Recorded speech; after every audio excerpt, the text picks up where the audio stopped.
اعوذ باللہ من الشیطان الرجیم بسم اللہ الرحمن الرحیم قال النبی صلی اللہ علیہ وآلہ وسلم انا خاتم النبیین لا نبی بعدی۔ مسلمانان گرامی، رسول اللہ صلی اللہ علیہ وآلہ وسلم کا مقدس فرمان عالی شان ہے کہ میں آخری نبی ہوں اور میرے بعد کوئی نبی نہیں ہے۔ مسلمانان گرامی، الحمدللہ رب العالمین، اس عقیدے پر سیدنا ابو بکر صدیق رضی اللہ تعالیٰ عنہ سے لے کر ہم سے لے کر قیامت تک تمام مسلم امہ اس عقیدے پر اتفاق اور متفق ہیں کہ حضور نبی کریم صلی اللہ علیہ وسلم کے بعد نہ کوئی نبی ہے، نہ کوئی رسول ہے، نہ کوئی پیغمبر ہے، اور نہ آپ کی نبوت کو کسی قسم کی کوئی مدد کی ضرورت ہے۔ لیکن جیسا کہ موجودہ حالات سب کے سامنے ہے کہ یہود و نصارہ ایڑی چوٹی کا زور لگا رہے ہیں، آقا کریم علیہ السلام کی محبت کو مسلمانوں کے دلوں میں کم کرنے کے لیے وہ ہر طرح کا ہتھ کنڈا استعمال کر رہے ہیں۔ اور جیسا کہ آپ سب بخوبی واقف ہیں کہ پچھلے دنوں ہماری حکومت بھی اس سازش کا حصہ بنی ہے، اور نبی دو جہاں علیہ السلام کی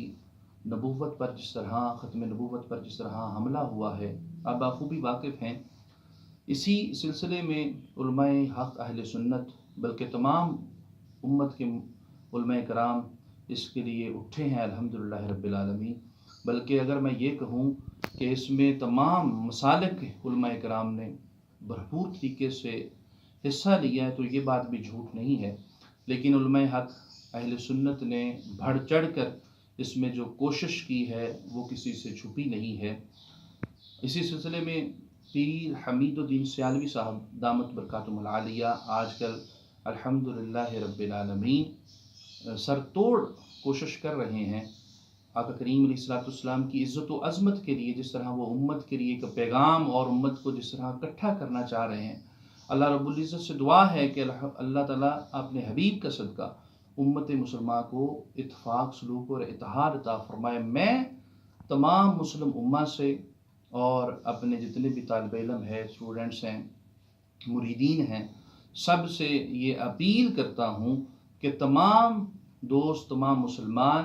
پیر حمید الدین سیالوی صاحب اور جو عالم دین، جو بھی رہبر، رہنما اور یا پیر صاحب یا کوئی استاد اس سلسلے میں نکلتا ہے تو اس کا بڑھ چڑھ کر اس کے ساتھ حصہ لیں، اور اس بات کو بالکل پس پردہ ڈال کر، پس پشت ڈال کر کہ ہم سنی ہیں، ہم وہابی ہیں، ہم دیوبندی ہیں، ہم شیعہ ہیں، کیونکہ یہ ختم نبوت کا معاملہ ہے، اور اس عقیدے پر تمام مسلم امہ کا الحمدللہ رب العالمین عقیدہ ایک جیسا ہے۔ اس میں کسی قسم کی سنیزم، کوئی وہابیزم، شیعہزم، دیوبندیزم، کوئی ایسا معاملہ اس میں نہیں آنا چاہیے۔ ان سب چیزوں کو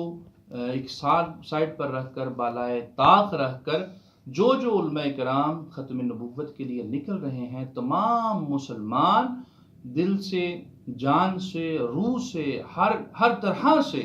ان علماء کرام کا ساتھ دیں۔ اللہ رب العزت ہم سب کو آقا کریم علیہ السلام کی ختم نبوت، حضور اسلام کی عزت و ناموس کے لیے مر مٹنے کی توفیق عطا فرمائے۔ وآخر دعوانا ان الحمدللہ رب العالمین۔